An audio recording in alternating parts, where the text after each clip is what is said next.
সাত সকালে ঘটে গেল মর্মান্তিক পথ দুর্ঘটনা। ঘটনায় আহত হয়েছেন 4 জন। ঘটনাস্থলে পুলিশ।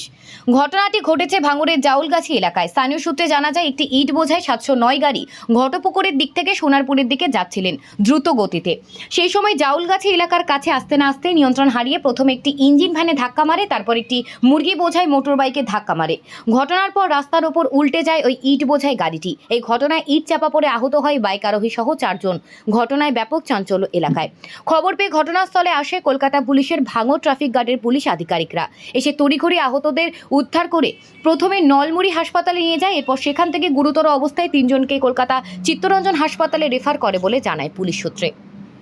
এখানে একটা ইটের লরি এবং একটা বাইকের সঙ্গে সামনাসামনি সংঘর্ষ হতে গিয়ে গাড়িটা বাইকে ওলাদের বাঁচাতে গিয়ে অ্যাক্সিডেন্টটা হয়েছে। এখানকার যেহেতু প্যাসেজ খুব ন্যারো এবং রাস্তা চলাচলের জন্য যে পরিমাণ জায়গা দরকার সেই পরিমাণ জায়গা নেই। ট্রাফিক ব্যবস্থা এখানে আরও উন্নত করার প্রয়োজন আছে, যেগুলো কলকাতা পুলিশের আন্ডারে এসেও সেই ট্রাফিক ব্যবস্থা আমাদের এখনও উন্নত হয়নি। রাস্তার ধারে অবৈধভাবে জিনিসপত্র স্টক করে রাখার ফলে মানুষের চলাচলে এবং যান চলাচলে ব্যাহত হচ্ছে, যে কারণে এই ধরনের দুর্ঘটনা প্রতিনিয়ত ঘটে চলছে।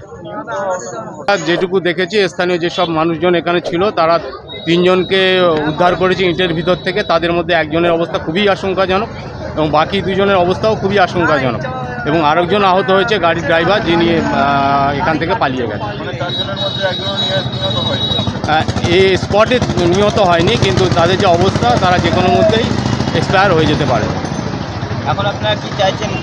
আমরা চাইছি এখানকার ট্রাফিক ব্যবস্থা আরও উন্নত হোক, মানুষের যান চলাচলের যেটুকু প্যাসেজ দরকার সেই প্যাসেজগুলোকে উন্মুক্ত করা হোক, যাতে মানুষ এবং যানবাহন খুব সুস্থভাবে স্বাভাবিকভাবে চলাচল করতে পারে এই সব জায়গা থেকে। আমার নাম শিবশঙ্কর মণ্ডল। হ্যাঁ, এলাকাবাসী। সকাল 8টা নাগাদ আমরা বাড়িতে খবর পেলাম একটা অ্যাক্সিডেন্ট হয়েছে।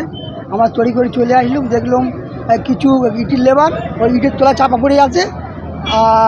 আর একটা মনে হয় সম্ভবত মুরগি ব্যাপারী ছিল, যারা মুরগি ব্যবসা করে, ওরা ইঞ্জিন ম্যান ছিল। তাদের সবাইকে নিয়ে আমাদের পাশে এই নার্সিং ছিল, ওখানে ট্রিটমেন্ট হওয়ার পরে ওরা এখান থেকে হসপিটালে রিফার হয়ে করে যায়, হসপিটালে চলে যায়। তারপরে ট্রাফিক পুলিশ এসে ওদের ট্রেন নিয়ে রিকভারি ভ্যান দিয়ে গাড়িগুলো সাইড করে এলাকাবাসীর সহযোগিতা ও ট্রাফিক পুলিশ সহযোগিতায় এগুলো সব রাস্তাটা ক্লিয়ার করে এখন যান চলাচল স্বাভাবিক হয়েছে।